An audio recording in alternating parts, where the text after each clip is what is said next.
Los sentidos de las plantas. Capítulo 4. Las plantas olfatean. Paseos botánicos de visitar. No nos referimos a que las plantas desprendan fragancias que atraen a los animales y a los seres humanos, sino a que perciben su propio olor y el de las plantas que las rodean. Las plantas huelen cuando un fruto está maduro o cuando las plantas cercanas han sido podadas o están siendo atacadas. Incluso distinguen entre agua de colonia de tomate y agua de colonia del trigo, aunque muchos componentes químicos de ambas fragancias son muy parecidos. Los humanos llamamos oler a la capacidad de percibir aromas mediante estímulos que afectan los nervios olfativos, que conectan los receptores olfativos de la nariz con el cerebro. Los estímulos olfativos son sustancias químicas que se evaporan y disuelven en el aire. Lo que realmente olemos son moléculas. Cada olor se produce porque las neuronas de nuestra nariz tienen en su membrana celular unas proteínas, receptores, en las que encajan de forma muy precisa ciertas moléculas. Cuando las moléculas se unen a los receptores, se desencadena una reacción bioquímica que termina generando un impulso eléctrico que se envía al cerebro para que interprete e identifique el olor. A diferencia de la visión, que necesitaba solo 4 clases de fotorreceptores, del rojo, el verde, el azul y el blanco, en el olfato intervienen centenares de receptores, cada uno de ellos diseñado específicamente para procesar una única sustancia química. Hay cientos de miles de estas sustancias aromáticas individuales, como el mentol de la menta o la putrescina que produce el hedor de la carne corrompida. Sin embargo, casi todos los olores son una mezcla de decenas de sustancias químicas.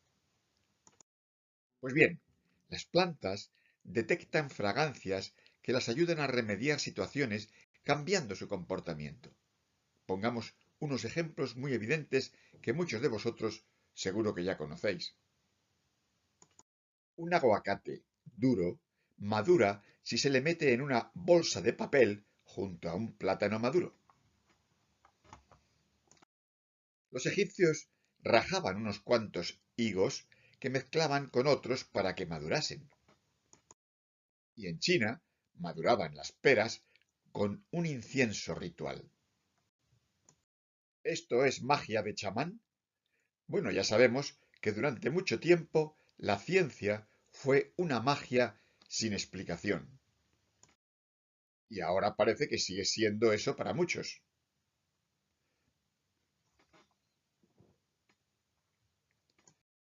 Fijaros, vayamos al siglo XXI y veremos cómo los agricultores de Florida maduraban los cítricos en lugares que calentaban con queroseno.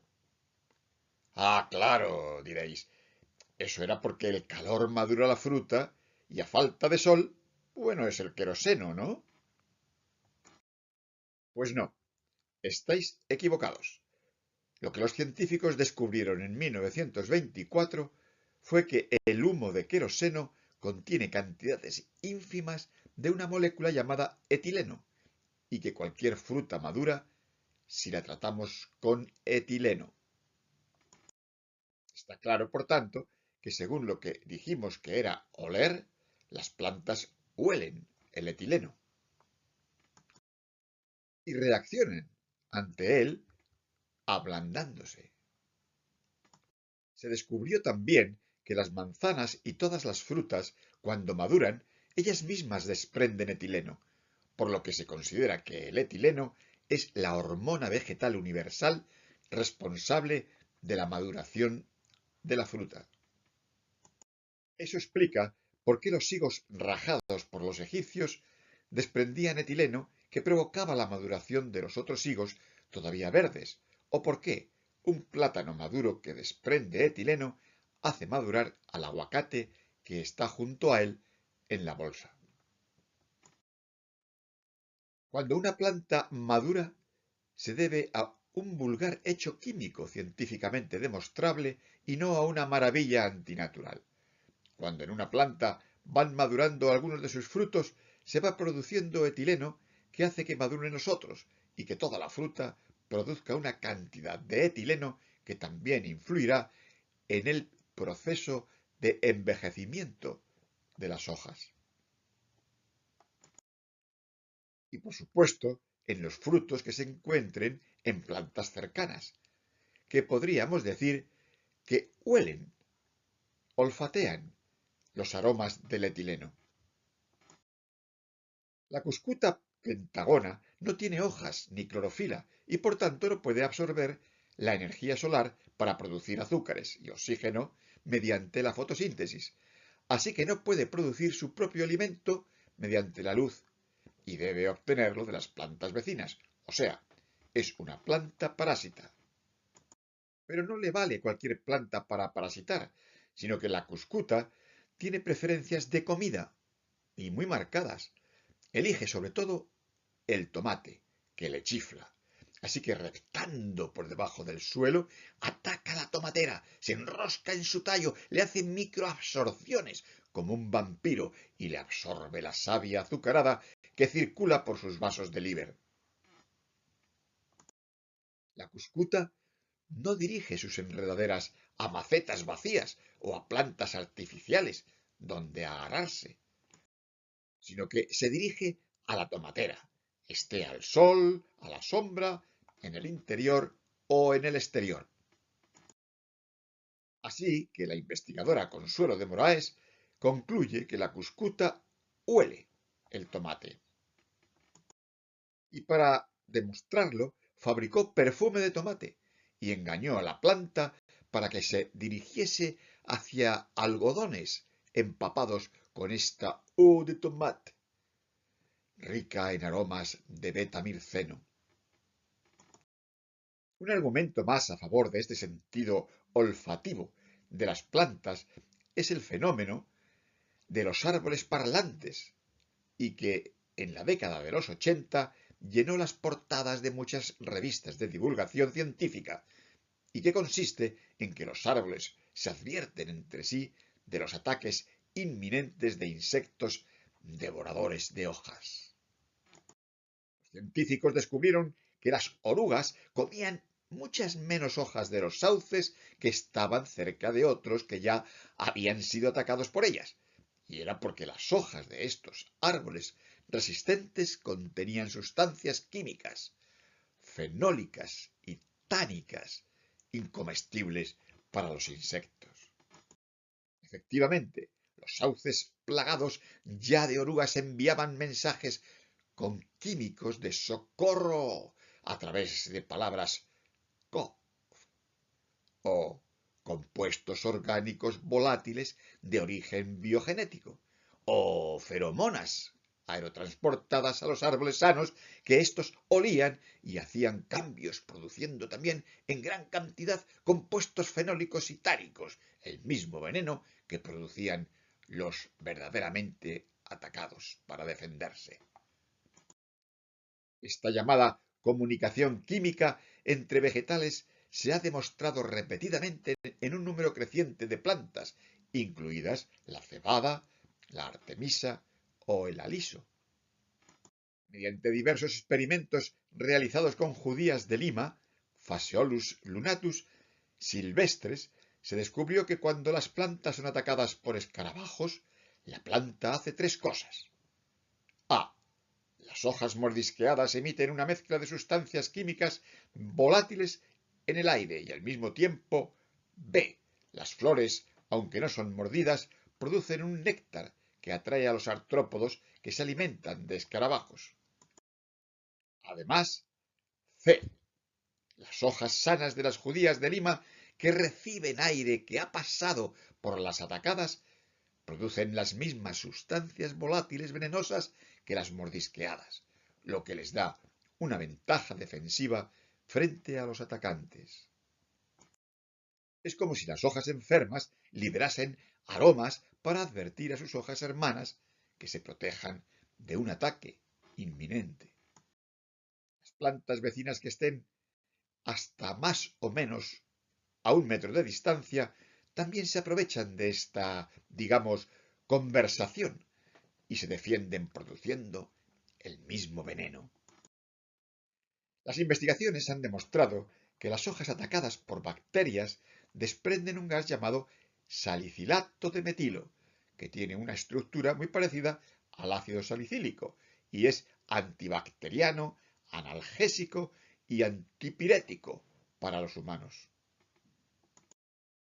Ya conocéis que el ácido salicílico de los sauces y otras muchas plantas es precursor del ácido acetilsalicílico o aspirina,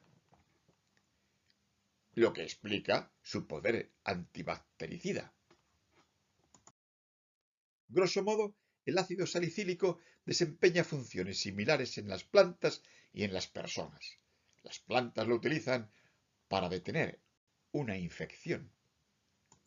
Pero hay más, porque las plantas son capaces de transformar el salicilato de metilo volátil en ácido salicílico soluble y viceversa, por lo que podemos decir que las plantas saborean el ácido salicílico y huelen, olfatean, el salicilato de metilo.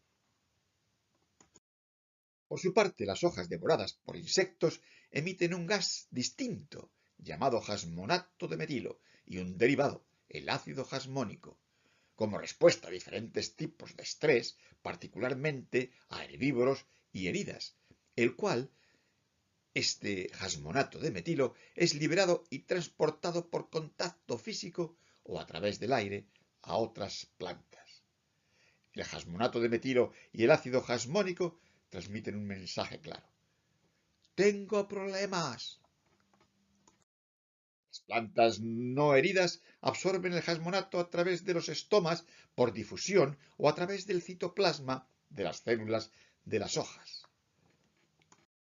Y bien, también tenemos las feromonas, esas sustancias químicas secretadas por los seres vivos con el fin de provocar comportamientos específicos en otros individuos de la misma especie. Aquí tenemos la fórmula química de la feromona del gusano de seda, que como veis es igual de alargadita que él.